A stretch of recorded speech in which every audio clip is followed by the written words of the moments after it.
Radio Educación presenta El fin justifica a los medios. De las rotativas a la fibra óptica. Radio, prensa, televisión, internet.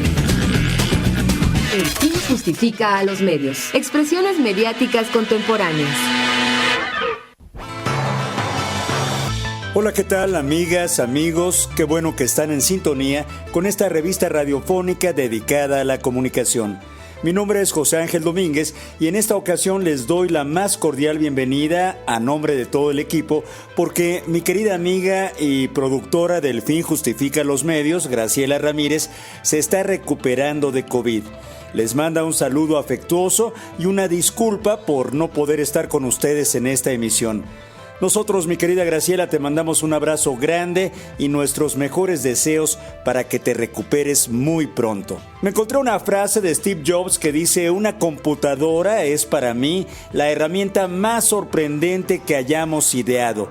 Es el equivalente a una bicicleta para nuestras mentes. Esto decía Steve Jobs. Y esto viene a cuento porque las redes sociales han transformado las elecciones en todo el mundo desde el año 2008 con la elección presidencial de Barack Obama en Estados Unidos hasta la más reciente elección en Colombia de Gustavo Petro. Los eventos en plazas públicas, las entrevistas en radio y televisión, los recorridos casa por casa y los debates se llevaron al escenario digital y han convertido en frases cortas, emoticones y memes que la mayoría de las veces no dicen mucho, pero cuya creatividad atrae a los votantes. Colombia, el tercer país de Latinoamérica con mayor número de usuarios en Facebook, con 12.5 millones de usuarios en TikTok, vivió la disputa por la presidencia en un campo de batalla digital. Hoy vamos a analizar el papel que están jugando las redes sociales en los procesos electorales, particularmente lo sucedido en Colombia, en donde estas plataformas se convirtieron en el nuevo ring de los candidatos. También les vamos a presentar el reportaje Crisis en Radio Centro y como ya es costumbre tendremos nuestra sección Notimedios, un resumen de las noticias de comunicación más importantes de la semana. Lo invito a que se quede y por supuesto a que participe con nosotros en El Fin Justifica a los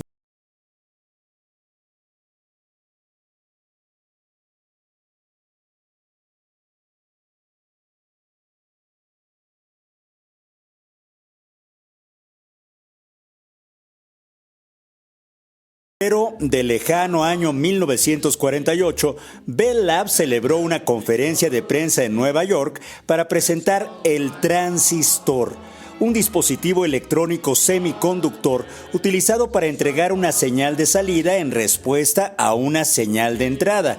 En términos sencillos, algo así como el funcionar de llaves al paso de la corriente.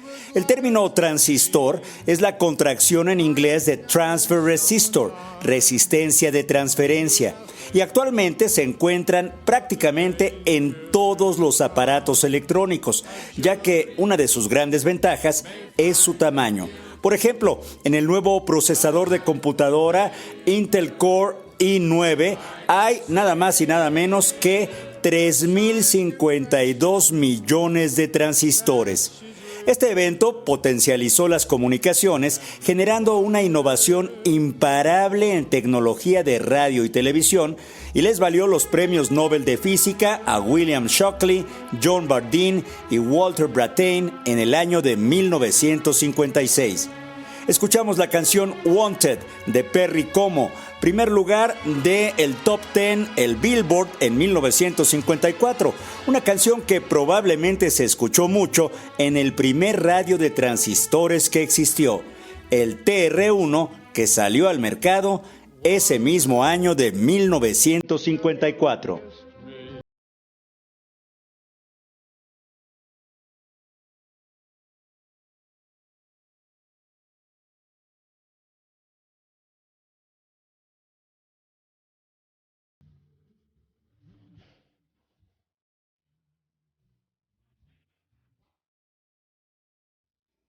Saludamos a todas las personas que nos escuchan al aire por alguna de nuestras frecuencias y desde luego a quienes lo hacen vía internet. Un abrazo fraterno a todos aquellos que escuchan la emisión del Fin Justifica a los Medios a través de alguna de nuestras emisoras hermanas. Les recuerdo que pueden escuchar el podcast en nuestras redes sociales y por supuesto en la página de Radio Educación www.e-medioradio.edu.mx. Los invitamos a participar como siempre. Para nosotros su opinión es muy importante. En Twitter estamos como @radioelfin y en Facebook como El Fin Justifica a los Medios. Los invito ahora a escuchar Notimedios. Es una selección con las noticias de comunicación más importantes de la semana, realizada por nuestra compañera Ángeles Medina. Notimedios. En Ciudad Victoria, Tamaulipas, fue asesinado el reportero del periódico Expreso, Antonio de la Cruz. El periodista fue agredido a balazos cuando salía de su domicilio junto con su hija y su esposa. Por este ataque, Antonio de la Cruz y su hija perdieron la vida. Su esposa resultó herida y fue hospitalizada. Ante estos hechos, el director del periódico Expreso, Pedro Alfonso García, exigió a las autoridades de todos los niveles de gobierno que se haga justicia. La Fiscalía General de la República ya abrió una carpeta de investigación por este asesinato. En México han sido asesinados 255 periodistas en los últimos 15 años y las agresiones provienen del crimen organizado, de la colusión entre autoridades y grupos delictivos, del incumplimiento de obligaciones en materia de seguridad de municipios, estados y federación, así como de la falta de cultura sobre la importancia que tiene la labor periodística. Así lo afirmó el director general del Mecanismo de Protección para Personas Defensoras de Derechos Humanos y periodistas, Eric Martín Javier Salas. De acuerdo con el funcionario, ante los asesinatos de periodistas, desafortunadamente ahora existen zonas silenciadas en Tamaulipas, Veracruz, Oaxaca y Guerrero, lugares donde impera el silencio o donde la prensa publica únicamente lo que se le ordena, no por dinero, sino por seguridad.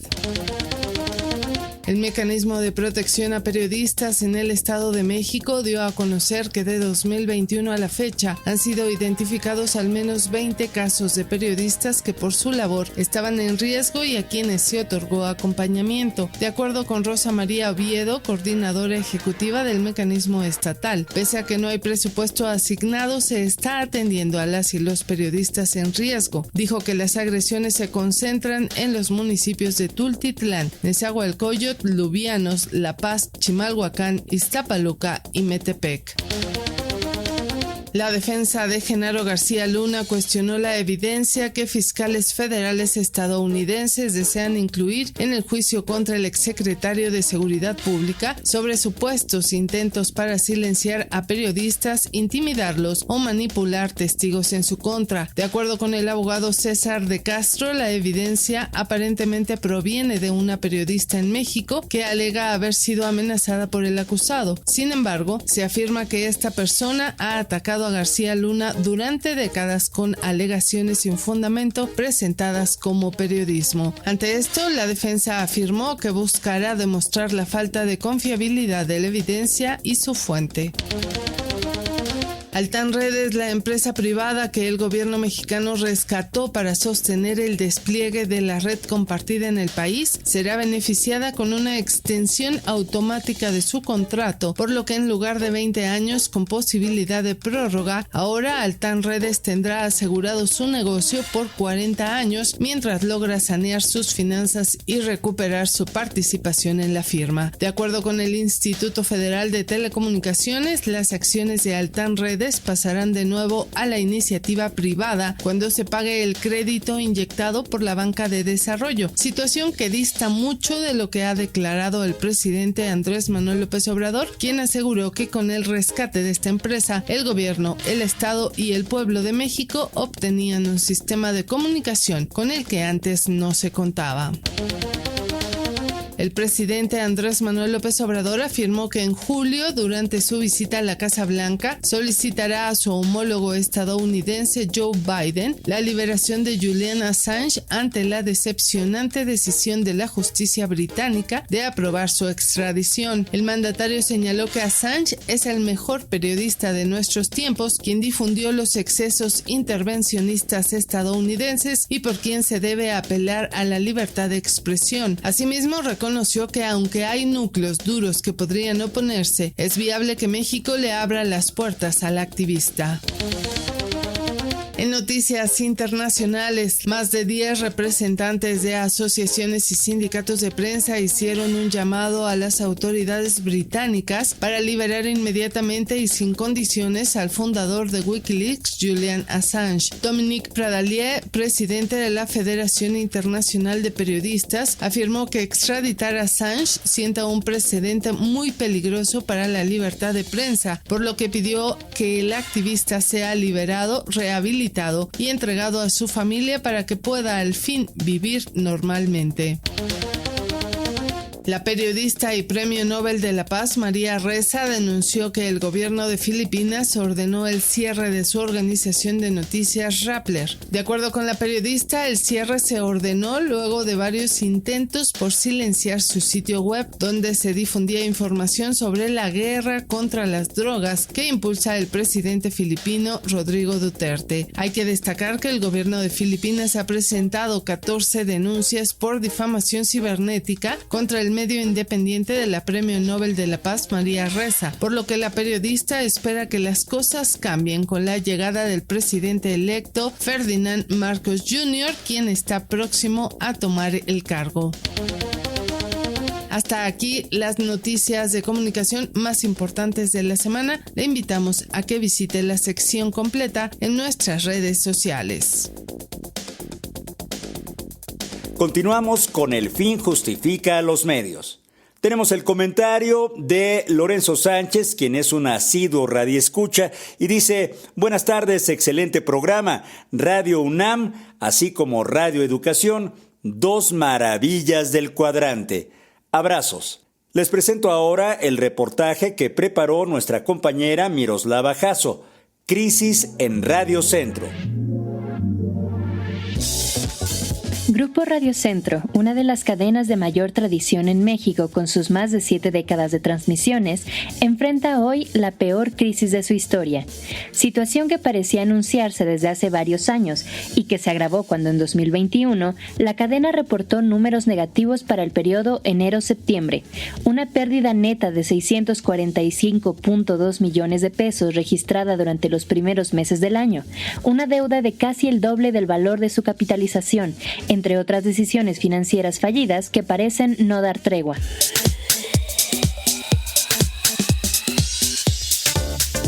Derivado de lo anterior, la empresa de la familia Aguirre fue suspendida la semana pasada en la Bolsa Mexicana de Valores por no cumplir con la presentación del reporte financiero del 2021 y del primer trimestre del 2022. Y el panorama parece no mejorar para Grupo Radio Centro, que ahora tiene la peor calificación según la agencia calificadora neoyorquina S&P, que entiende que la empresa no podrá cumplir con sus compromisos frente a los acreedores y le ha degradado del 7º al 9º lugar en la escala especulativa.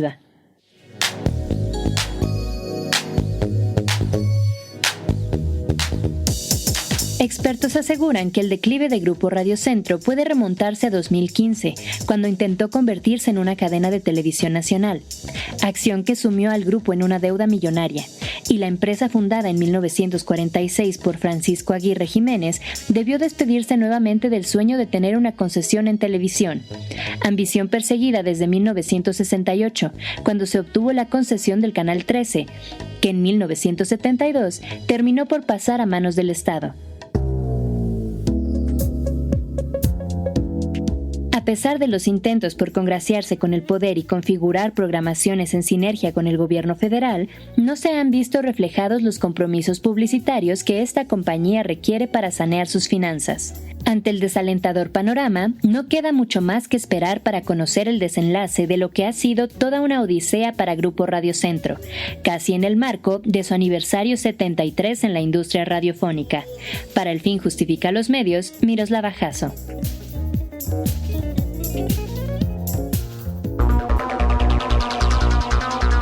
La entrevista. Las redes sociales en las elecciones en Colombia.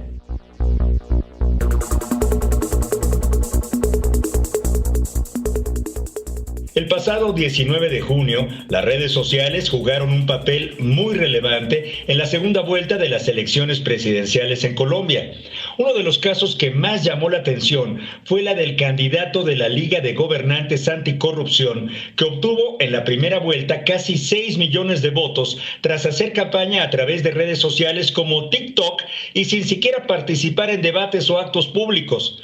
Rodolfo Hernández, el viejito de TikTok, como se le conoce en redes, superó solo con su campaña digital a quien lideraba la segunda posición en los sondeos y llegó a la segunda vuelta de la elección en prácticamente un empate técnico con Gustavo Petro, el candidato del Pacto Histórico, quien finalmente ganó la presidencia el pasado 19 de junio. Lo sucedido en Colombia da cuenta del poder que han ganado las redes sociales y de cómo la clase política pues ha apostado por movilizar las emociones de la gente para ganar votos. Y hoy vamos a conversar en torno a este fenómeno de las redes sociales y para ello nos acompaña Luis Ángel Hurtado. Él es doctor en comunicación por la Universidad Iberoamericana, tiene una especialidad en comunicación y diseño de campañas en el posgrado de la Facultad de Ciencias Políticas y Sociales de la UNAM y también es profesor investigador en esta misma facultad de nuestra querida Universidad Nacional. En 2021 se unió como promotor de la campaña de las Naciones Unidas Verified para combatir la desinformación y como siempre, mi estimado doctor Luis Ángel Hurtado, es un placer saludarte y darte la bienvenida a este espacio de la radio pública. Gracias por tu tiempo.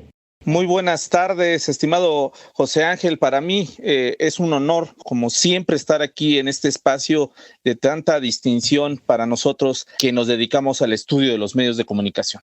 Eres muy amable, mi querido Luis Ángel. Y de entrada te pregunto directamente, en materia electoral, ¿qué dirías tú? ¿Hasta dónde llega el poder de las redes sociales? ¿Se ha estudiado este fenómeno? Bueno, en primer lugar hay que situar el ecosistema, digamos, mediático que actualmente disponen las elecciones para hacer campaña. Venimos justamente en los últimos años con toda esta efervescencia que ha venido impulsando el ambiente digital. A inicios justamente de este siglo, Internet empezó a jugar un papel importante en algunos países, digamos, del planeta, pero todavía no era un referente inmediato que marcara, digamos, la preponderancia, digamos, en el uso en una campaña electoral. A grandes rasgos, digamos, la elección que empieza a ser el parteaguas en cuanto al uso, digamos, de redes sociodigitales y, por supuesto, de Internet, es la elección en los Estados Unidos de 2008, donde surge victorioso Barack Obama. Una elección que justamente, ante todo pronóstico, hay que decirlo así, generó una expectativa importante porque era la primera vez que un candidato de un partido, por supuesto, de este bipartidismo que existe en los Estados Unidos, elegía precisamente un candidato afroamericano, lo cual pues generaba mucha expectativa por una parte, pero cierta negatividad o cierta repulsión por cierto sector por parte, digamos, de la sociedad estadounidense. Por ser afroamericano, mi querido Luis Ángel. Por supuesto, por ser afroamericano. Recordemos que esto fue uno de los elementos que en llegado momento el Partido Republicano utilizó como bandera para poder cuestionar inclusive la legalidad y la legitimidad de este personaje de Barack Obama para ser candidato y por supuesto presidente de los Estados Unidos. Otro de los elementos que en ese momento se generó y tiene que ver con los inicios de la desinformación digital o los fake news fue este famoso mensaje en el cual decían que Barack Obama no era ni siquiera estadounidense, sino que había nacido en África y que por lo tanto no tenía pues ni la nacionalidad, ni la actitud, ni las aptitudes para poder ser presidente de los Estados Unidos. Entonces, bajo toda esta lógica, en esta elección el eje central de toda la campaña, por primera vez no fueron los medios de comunicación tradicionales, no fue la prensa, no fue la radio, no fue la televisión, sino fue las redes sociodigitales. Fue el acercamiento que hizo este candidato primeramente a las juventudes en los Estados Unidos, las juventudes que habían sido básicamente un referente a nivel internacional en los últimos años, de ser apáticas, de ser lejanas, digamos, a los procesos electorales, porque no se sentían por una parte representadas por la oferta política que había, también se sentían desdibujadas también por la política tradicional que se venía realizando en los diferentes contextos políticos, y Barack Obama le dio un giro completamente a esta forma de hacer política, y esto hizo que despertara una pasión impresionante entre las juventudes, que hizo que en la elección de 2008 pues ganara o arrasara precisamente en estos comicios. Esto marcó un antes y un después de las campañas electorales, porque posteriormente ya hubo otros candidatos en diferentes partes del mundo que empezaron a tomar como referente el uso de Internet y, por supuesto, las redes sociodigitales. Todavía no con la fuerza que empezó a cobrar a partir del 2015 a nivel internacional. ¿Y por qué digo 2015 este parteaguas? Porque precisamente el Instituto Reuters, a través de justamente la Universidad de Oxford, hace una medición de más de 180 países en la cual ven el consumo, por supuesto también el uso que le están dando y por supuesto los canales de información de los usuarios en distintas partes del mundo. Y por primera vez en el 2015, esta medición se realizaba cada año desde 1995. Por primera vez en el 2015, la televisión había sido desplazada por Internet como fuente informativa de la sociedad en general en el mundo, de estos 180 países que evaluaban. Y esto ya marcó un referente en el ámbito de la política, porque tiene que ver con una cuestión de impacto y de demanda. ¿Qué quiere decir esto? Lo voy a explicar de esta forma. Los políticos siempre van a buscar los medios de comunicación donde tengan mayor impacto, donde haya mayor audiencia. Y por lo tanto, a partir del 2015, las estrategias electorales de diferentes países ya no tuvieron como referente básico la televisión, que había marcado la pauta desde 1968 hasta el 2014, 2015. Ya no marcaba la pauta porque Internet ya empezaba a ser el medio de comunicación donde más usuarios encontraban y sobre todo donde mayor impacto tenían en los mensajes. Y esto tenía que ver por el cambio de los algoritmos o el cambio precisamente del modelo de comunicación en Internet. Antes del 2015, estamos hablando del 2010, Internet, antes de la web 2.0, la forma en la cual nosotros nos informábamos es que nosotros buscábamos la información. Claro. Si nosotros queríamos saber el acontecer diario mediante la prensa escrita, pues nos metíamos a los periódicos de mayor circulación nacional. No voy a decir sus nombres, pero bueno,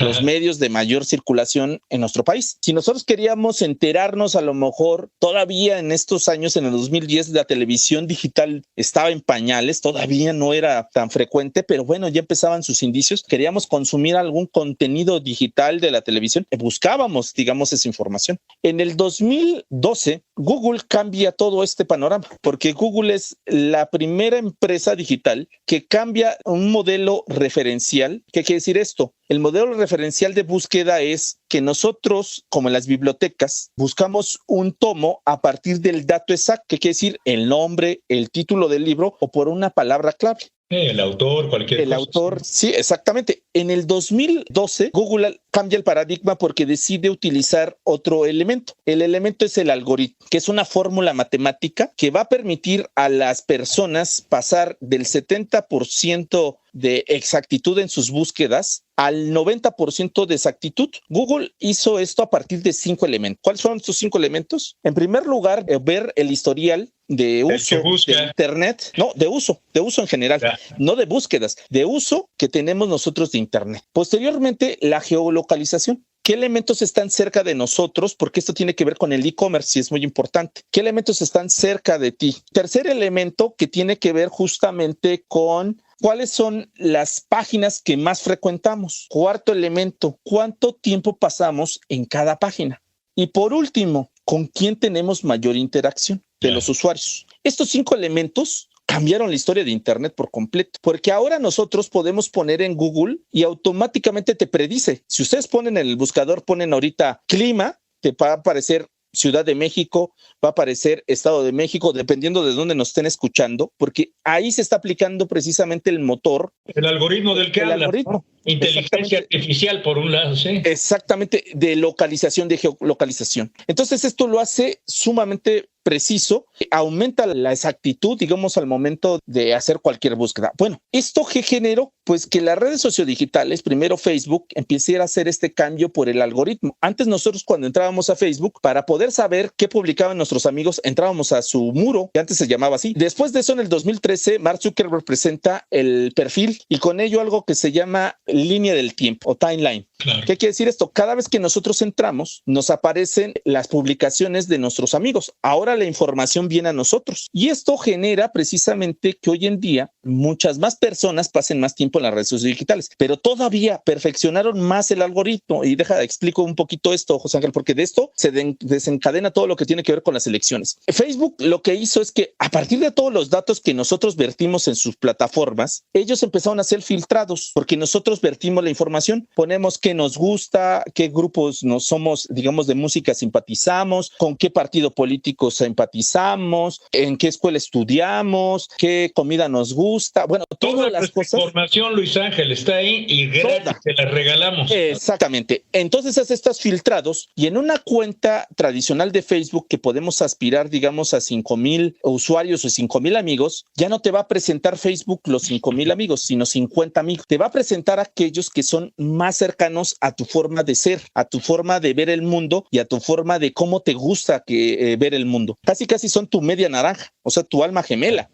Y cuando tú publicas algo en Facebook, inmediatamente se llena de corazoncitos, se llena de comentarios, se llena de que vamos a compartir contenidos. Los likes famosos. Exactamente. Y se vuelve adictivo. ¿Por qué es, José Ángel? Muy sencillo, porque está comprobado, la Universidad de Oxford hizo un estudio muy interesante con lo que tenía que ver con la bioquímica que hay cuando nosotros consumimos redes sociodigitales y en especial Facebook. Comprobó bioquímicamente que cada vez que nosotros recibimos likes, comentarios, que comparten nuestras publicaciones, nuestro cerebro le da una indicación a nuestro organismo para que empecemos a segregar dos sustancias, endorfina y dopamina. Estas dos sustancias son las asociadas cuando estamos felices o más bien cuando estamos enamorados. Uy. Y en ese sentido, pues, ¿a quién no le gusta estar feliz?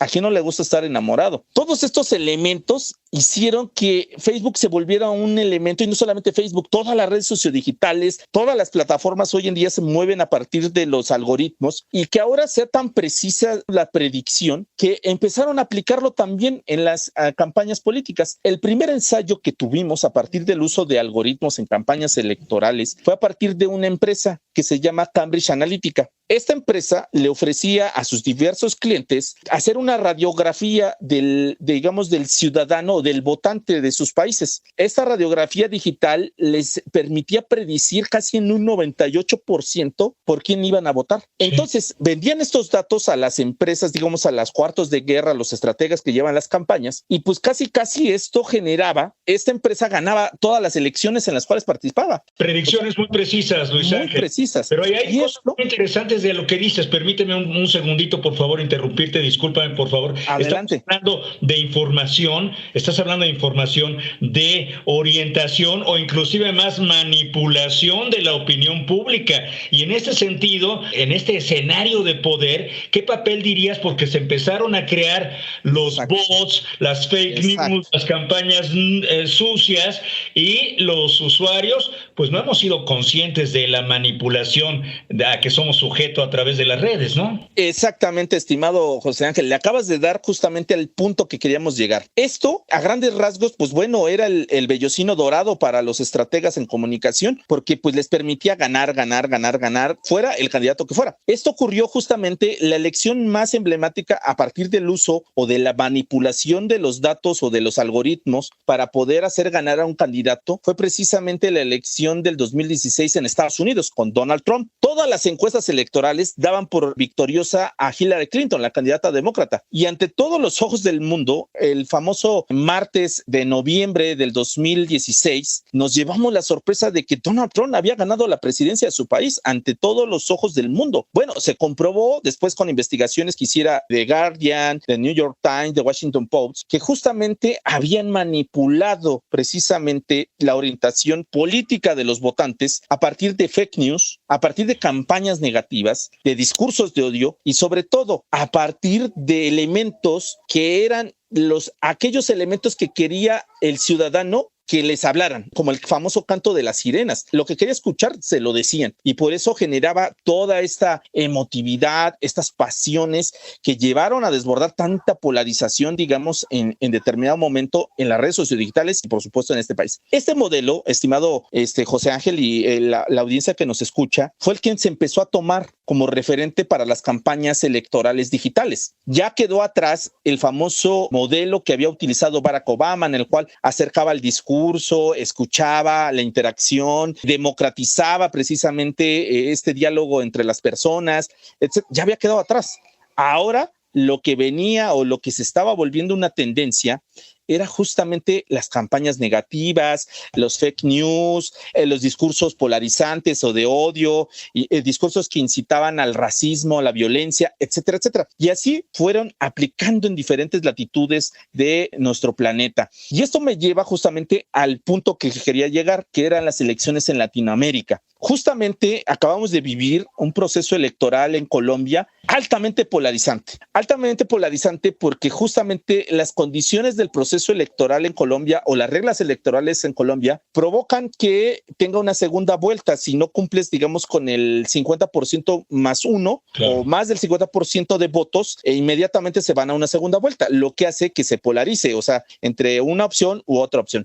Pero ¿esto qué genera? Pues básicamente que la apuesta de los candidatos o de las estrategias de campaña es justamente eso, despertar pasiones, despertar emociones y por lo tanto despertar cierta polarización para decir yo soy la mejor opción, entonces vota por mí porque yo voy a cambiar, digamos, el futuro o yo voy a mantener el futuro o el presente como estás viviendo. Y los otros son un peligro para México, Colombia, lo que sea. Exactamente. Mi querido Luis Ángel Hurtado, tenemos que hacer un corte porque llegamos a la mitad de esta charla que te agradecemos muchísimo. Los invitamos a todos y a todas a que opinen y comenten en torno a este tema, las redes sociales en las elecciones, no solo en Colombia, que acaba de suceder y que es muy importante, sino en todo el mundo, como nos dice nuestro invitado. Por favor, participe.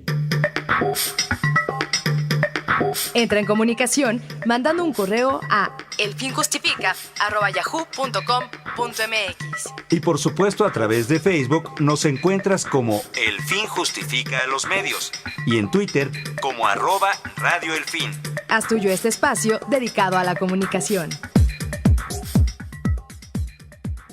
Estamos en El Fin Justifica a los Medios. El tema es las redes sociales en las elecciones de Colombia y la conversación es con el doctor Luis Ángel Hurtado en torno a la importancia, cómo han crecido esta tecnología extraordinaria en el mundo entero. Y bueno, en Colombia, que es el caso más reciente, ¿qué pasa con este señor Rodolfo Hernández, el viejito del TikTok, que parece que nada más en TikTok pues logró lo que muchos candidatos nada más soñaron, Luis Ángel? Por supuesto, justamente llegamos a este punto en el cual Rodolfo Hernández, una persona que es un político, los famosos políticos outsiders, que son estos políticos que no figuran, digamos, dentro de los partidos políticos, es una persona de corte empresarial que básicamente, ante todos los pronósticos, pues no tenía, digamos, los números para poder pasar a la segunda vuelta. ¿Qué cambia, digamos, en todo esto? Pues que básicamente Hernández y su equipo de campaña pensaron en hacer una estrategia dirigida completamente al votante joven. ¿Cómo fue esta estrategia? Pues básicamente utilizando dos redes sociales que eran las que más utilizaban los jóvenes en Colombia. ¿Cuáles son estas redes sociales? Instagram y por supuesto TikTok. En Instagram, lo que hizo Hernández y su equipo de campaña fue transmitir precisamente el día a día mediante las famosas historias en Instagram, las famosas stories. Ahí empezaron a compartir todos los momentos, todo el tiempo de la campaña de Hernández, desde sus recorridos, sus discursos, por supuesto algunas frases que se le ocurrían, todo esto que tenía que ver con la cuestión viral, etcétera, etcétera. Ese fue un elemento que, bueno, también fue un referente muy importante en Colombia. Y el segundo fue, y por ello se le llama como el abuelito de TikTok, porque Hernández utilizó esta red sociodigital, una red relativamente nueva. Estamos hablando de una red que se fundó en el 2016 en China y que actualmente está entre las 10 redes sociodigitales más utilizadas en el mundo y que en Colombia figura precisamente como la sexta red social más utilizada. Él llegó con un discurso completamente banal, lo tengo que decir así.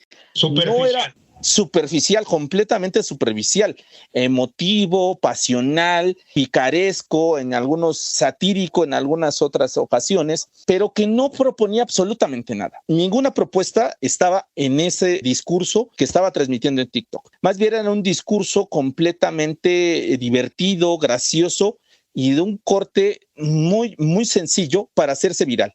¿Esto qué le permitió a Hernández? Pues que se conociera a la persona. Y en las elecciones, hay que decirlo así, sobre todo en la segunda vuelta en Colombia, que casi les dan 3 semanas para la realización de esa segunda vuelta, la percepción es muy importante. ¿Por qué la percepción es importante? Entre más te conozcan, más probabilidades hay de que voten por ti. ¿Por qué? Porque en Colombia, a diferencia de México, la boleta electoral tiene la imagen del candidato. Yeah. No es como aquí que aparece o el logo, nada más el nombre y el logotipo de la coalición o de los partidos. En Colombia aparece el nombre del personaje, la coalición y por supuesto la imagen del candidato, la fotografía. Entonces le apostaron a eso y por poquito le sale, estimado José. ¿Por qué? Petro sufrió, ¿verdad? O sea, Gustavo. Final de película, porque en el caso del candidato a la izquierda, Gustavo Petro, que él sí trató de transmitir un discurso con propuestas, con un discurso más apegado también tanto a las redes sociales, no tanto, hay que decirlo así, fue más cercano a los medios tradicionales, a la prensa, a la radio y la televisión. De hecho, él buscaba debate, hay que decirlo esto, Hernández no quiso debatir. ¿Por qué? Porque no traía propuesta, no tenía argumentos para poder, digamos, entablar un debate. Petro sí quería el debate, pero no lo dejaron, o sea, no lo dejó el otro candidato en la segunda vuelta porque él dijo, yo no voy a ir al debate. Si quiere debatimos por TikToks y no quiso Petro entrar en esa, digamos, en ese terreno. Sí. La diferencia fue de 0.5%, o sea, Petro ganó realmente por el 50 más 0.5, o sea, fue mínimo la victoria que tuvo el candidato de las izquierdas. Que esto es una elección, debo decirlo así, histórica para toda Latinoamérica y por supuesto para Colombia, porque es la primera vez que un candidato de la izquierda logra el triunfo en un país tan cercano, conservador y tan fluido por las políticas de Estados Unidos. Y además está la cuestión de su compañera de fórmula, una mujer afroamericana. Está con todo, pero yo quería preguntarte, mi querido Luis Ángel Hurtado, porque el tiempo se nos va como agua en estas conversaciones. ¿Tú dirías que podrías comparar el triunfo de la izquierda en Colombia con Gustavo Petro al triunfo de Andrés Manuel López Obrador aquí en México en cuanto a estrategias de campaña, por ejemplo? Porque en algún momento López Obrador habló de las benditas redes sociales. No sé si ahora sean tan benditas, sobre todo después de que vemos estas campañas de odio estúpidas y absolutamente denigrantes contra el joven hijo de Andrés Manuel, Jesús Ernesto, un joven de 15 años, a quien la oposición pues ha tratado pésimamente, ¿no? Mira, las victorias son históricas en ambos casos, el caso de México y por supuesto de Colombia, pero son diferentes. El caso de Andrés Manuel es diferente porque a Andrés Manuel, hay que decirlo así, lo bloquearon los medios de comunicación tradicionales y trajo una campaña de desprestigio desde antes del 2006, claro, que fue la primera vez que contendió a la presidencia de nuestro país. y esa no se la pudo quitar hasta el 2018, cuando logra el triunfo. El triunfo lo logra precisamente porque rompe el cerco informativo a partir de las redes sociodigitales. Por eso, las benditas redes sociales. En el caso de Gustavo Petro es completamente distinto, porque Petro igualmente ya había contendido por la presidencia en su país, pero era la primera vez que entraba en una segunda vuelta. Pero aquí la diferencia es muy emblemática. Hay una suerte de efecto dominó que se está dando en todo Sudamérica y Latinoamérica, por supuesto, con políticas de corte izquierdista o de corte de la izquierda, que tiene que ver más el acercamiento con las clases pobres y clases medias y tratar de evitar tanta desigualdad que hay en nuestras sociedades. Esto le permitió, porque justamente antes de la victoria de Petro, pues vienen las elecciones, por supuesto, de México, se dieron las elecciones en Bolivia, acuérdate de este golpe de estado terrible que sufrió Evo Morales, por supuesto se dio en Argentina también una victoria de la izquierda, Chile, y así puedo empezar a enunciar varios casos.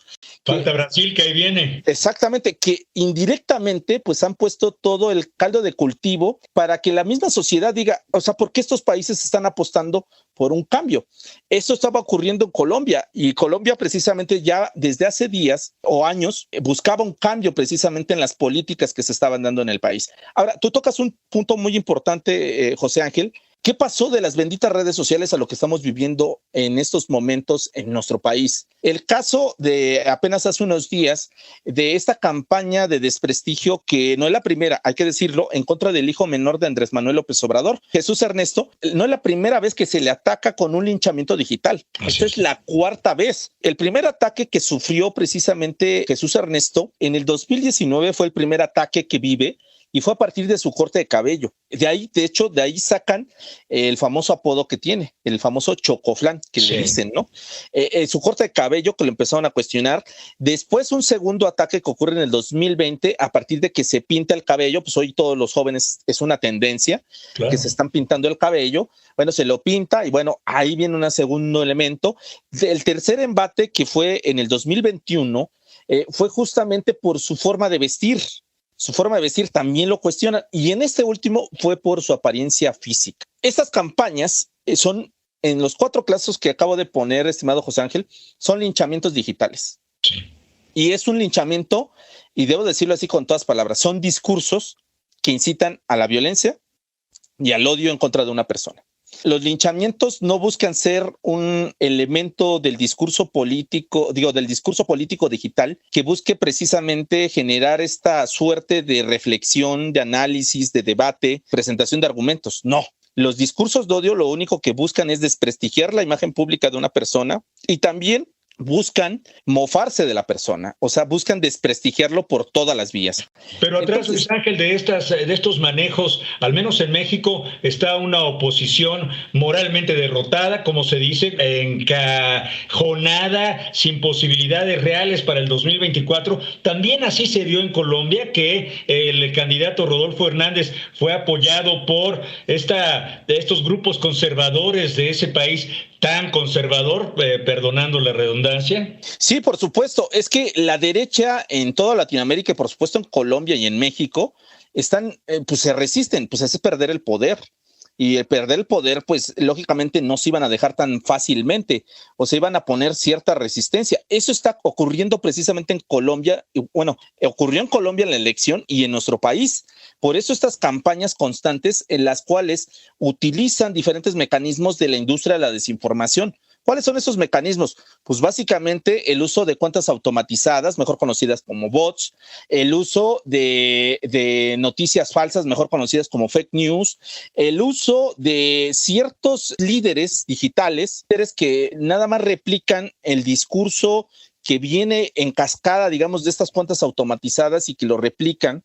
Y por supuesto... Los influencers, Luis Ángel. Sí, exactamente, influencers, que lo único que hacen es contaminar y provocar más polarización, digamos, en el debate público. Entonces, bajo toda esta lógica, Latinoamérica está viviendo, y por supuesto Colombia lo va a vivir ahora con este proceso de transición, un embate de la derecha, que la derecha, hay que decirla así, la derecha no escatima en el uso de recursos para recuperar el poder o para mantenerlo. estimado José Ángel, porque precisamente ese es su modo operandi, digamos, de la derecha, la vertiente latinoamericana. Y en México yo siempre he preguntado, y lo pregunté justamente cuando salió toda esta campaña en contra del hijo de Andrés Manuel. Dije, ok, ¿quién está detrás de esto? ¿Y quién está pagando esto? Ah, claro. Porque estamos hablando de hashtag que posicionan miles de usuarios. No es barato. Y no es exactamente, no es de a gratis, o sea, no es una cuestión orgánica, son personas que están ahí, o bueno, no personas, sino más bien muchos celulares, muchas cuentas que están ahí, las famosas granjas, operando y justamente posicionando una tendencia completamente artificial. Pero eso, ¿quién lo paga? Lo mismo está ocurriendo. Nosotros en la UNAM analizamos justamente la elección en Colombia, justamente la jornada electoral del 19 de junio, y detectamos que hubo 3 momentos durante la jornada que buscaron desprestigiar a Petro en las tendencias en redes sociales. El primero de ellos, que tenía que ver justamente con hacer creer a la ciudadanía que Petro era un peligro para Colombia. Segundo momento que se dio, esto fue en la mañana, en la tarde, cuando ya iba más o menos avanzada la elección, fue empezar a generar un ambiente en el cual se creyera que le estaban haciendo fraude a Hernández. El tercer momento ya fue después de los resultados, en los cuales estaban clamando justamente atacar que Colombia acababa de decidir por una mala decisión, o sea, que habían elegido a una persona de la izquierda que iba a llevar a crisis el país y por supuesto estaban haciendo carne de cañón la imagen de su vicepresidenta, en este caso por su ascendencia, ¿no? En este caso, ¿no? Y el cuarto momento fue decir, o sea, ya desde cuando reconoce Hernández su derrota, fue decir, ok, optaron por esta elección o por esta fórmula, pero la derecha seguimos unidos y la vamos a recuperar dentro de 4 años. Uy, o sea, qué miedo. Esa fue la tendencia, las tendencias que medimos nosotros en Colombia sobre la elección. Y esto, déjame decirte, estimado José Ángel, no fue orgánico, fue justamente provocado por cuentas automatizadas, bots, que estuvieron operando desde Brasil, desde el mismo Colombia, por supuesto, desde la India, desde China, desde Turquía y algunas hasta desde El Salvador. Entonces estamos hablando de una industria de la desinformación que está muy activa y que precisamente la derecha no escatima en pagar estos servicios para tratar de recuperar el poder. Uy, Luis Ángel, hay muchas cosas de las cuales hablar en torno a este fenómeno. Tenemos un par de minutos nada más, pero te pregunto para finalizar esta charla, que te agradezco muchísimo, doctor, ¿hay manera de regular el uso de las redes sociales, al menos en el plano electoral, o es algo que, como dicen aquí, sueña el ciego la visión? Mira, yo he sido, y lo digo abiertamente, estimado José Ángel, soy enemigo de las regulaciones. Podemos crear la mejor regulación, digamos, ahorita, digamos que estamos en la izquierda, una regulación garantizando las libertades, garantizando, digamos, el derecho a la información, la libertad de expresión, el derecho de réplica y todo eso. Pero lamentablemente estas regulaciones o estas leyes se pueden corregir. Y no sabemos cuándo esas leyes puedan caer precisamente en manos cuando cambie el gobierno a un gobierno de derecha. Y esta libertad que tenemos actualmente, al no existir la regulación en las redes sociodigitales, pueda convertirse precisamente en algo que están padeciendo muchos países que han apostado por la regulación. Como China. Sí, exactamente, como China. Te voy a poner el ejemplo cuando ocurrió el COVID-19 en el 2020. 19 países en el mundo, y eso lo tengo documentado porque escribí sobre esto, optaron justamente por la regulación de las redes sociales con el argumento de tanta desinformación digital o fake news que se estaban compartiendo alrededor del COVID. Eso fue el pretexto. Hicieron 19 países estas leyes fast track para regular. Toda la ciudadanía pues estaba convencionada y decía, sí, estamos de acuerdo. Estas leyes pueden ir, y ya se comprobó, ahí está la investigación que hicieron en su momento, artículo 19. Estas 19 países, en llegado momento se demostró que en lugar de beneficiar, perjudicaron. ¿Por qué? Porque estas leyes se aplicaron en contra de líderes disidentes, o sea, personas que estaban en contra, digamos, de las políticas del gobierno. Se aplicaron en contra del periodismo, o sea, de los periodistas por investigaciones que se estaban realizando. Se aplicaron en contra de medios de comunicación que en llegado momento eran críticos del poder. Aplicaron en contra de líderes sociales, etcétera, etcétera. Las amonestaciones que recibían las personas iban desde una primera amonestación era suspender sus redes sociales. 2, era el caso de suspensión definitiva. La tercera opción era suspensión definitiva, pero antes tenías que decir que tú habías mentido. La tercera opción era suspensión definitiva, expresar públicamente que habías mentido y en algunos casos un pago económico. La quinta era suspensión, por supuesto, retractarte de lo que habías dicho, pago de una multa y aparte de eso te tocaba prisión. Y en algunos países de estos 19 hay hasta pena de muerte. Uy. Entonces, estamos hablando, y no te estoy diciendo países así como de África, son países que te puedo decir ahorita que son España, Francia, Alemania. De hecho, Alemania ya en este año está debatiendo justamente por la presión social echar abajo esa ley, o sea, que no se vuelva a regular las redes sociales. Hay países del primer mundo y por supuesto desarrollados y subdesarrollados que optaron por estas leyes. Y hoy en día, pues en ese sentido, en lugar de beneficiar, pues ha perjudicado más el debate público. Por eso soy enemigo de eso. Yo soy más simpatizante, y lo debo decir aquí, estimado José Ángel, no por algo soy docente de la educación. Políticas públicas que doten a la ciudadanía de elementos para que ellos decidan justamente cómo utilizar las redes sociales. Y esto tiene que ver con alfabetización digital, estimado José Ángel. Dotarle en las escuelas justamente de materias obligatorias para saber usar correctamente Internet. Y no solamente Internet, sino todos los medios. Yo lo he dicho así, es fantástica la radio, pero no la sabemos usar. No sabemos el potencial que a veces tiene, claro. Inclusive en la aula, todo eso, o en los trabajos, etcétera, etcétera. Entonces, ¿por qué no dotar a la ciudadanía de educación para los medios? Ahí está. Eso permitiría justamente este cambio de paradigma. Ojalá y así fuera. Luis Ángel Hurtado, querido doctor, siempre es un placer conversar contigo, es muy iluminador y muy provocativo al debate, a la reflexión. Te agradecemos muchísimo por tu tiempo, de verdad, y solamente te digo que esta charla tendrá que continuar más adelante porque ni con mucho agotamos el tema. Te agradezco mucho tu tiempo. Al contrario, estimado José Ángel, y para mí siempre un honor estar aquí en El Fin Justifica los Medios. Un abrazo grande para ti. Hasta muy pronto. Pues hasta aquí el programa de hoy. Gracias por su compañía. Los esperamos la próxima semana. Les recuerdo que hay que seguir apoyando las medidas sanitarias. Por favor, cuídese, cuide a los demás. Cuidémonos todos.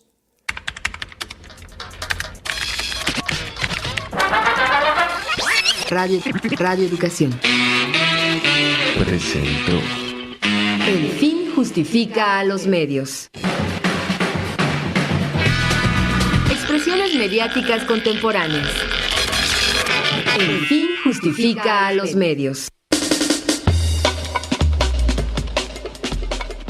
Trabajamos para usted Luis Oropesa, Miroslava Jasso, Eric Mejía, Ángeles Medina y José Ángel Domínguez en una producción de Graciela Ramírez para Radio Educación.